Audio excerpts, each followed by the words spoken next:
మంత్రి పొన్నం ప్రభాకర్ అవినీతికి పాల్పడ్డారంటూ కౌశిక్ రెడ్డి చేసిన ఆరోపణలపై బీఆర్ఎస్ కాంగ్రెస్ నాయకుల మధ్య మాటల యుద్ధం జరుగుతోంది. కౌశిక్ రెడ్డి కాంగ్రెస్ నాయకుడు ప్రణవ్ మధ్య డైలాగ్ వార్ ఒకసారి చూద్దాం.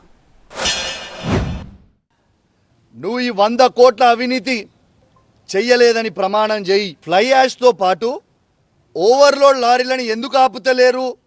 ఆ ఓవర్లోడ్ పోయే లారీలో నాకు ఒక్క రూపాయి కూడా నేను తీసుకోలేదు, నాకు సంబంధం లేదనేది నువ్వు ప్రమాణం చేయాలి. ట్రాన్స్పోర్ట్ మినిస్టర్గా నువ్వు ప్రమాణం చేస్తే నేను క్షమాపణ చెప్తా. ఓవర్లోడ్ లారీలు పోతలేవు అని చెప్పే ధైర్యం, దమ్ము ధైర్యం నీకు ఉందా? రెడ్ హ్యాండెడ్గా నా దగ్గర ఉంది, నేను చూపిస్తా.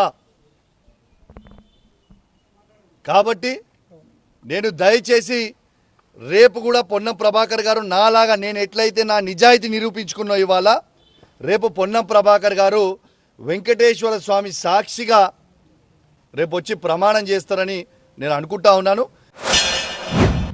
కౌశిక్ రెడ్డి గారు పొన్నం ప్రభాకర్ గారి పైన అసత్య ఆరోపణలు చేసి ఆధారాలు చూపెట్టండి, ఆధారాలు లేకుండా మీరు గిట్ట ఇట్లాంటి ఆరోపణలు చేస్తే మేము ఊరుకోమని చెప్పినాం. అతను జాబులు ఇస్తా అని డబ్బులు తీసుకుంటూ, ఇసుక మాఫియా దగ్గర డబ్బులు తీసుకుంటూ, ఇవన్నీ మా దగ్గర ఆధారాలు ఉన్నాయి. ఖచ్చితంగా ఏదైతే మేము సవాల్ ఇస్తున్నామో అక్కడికి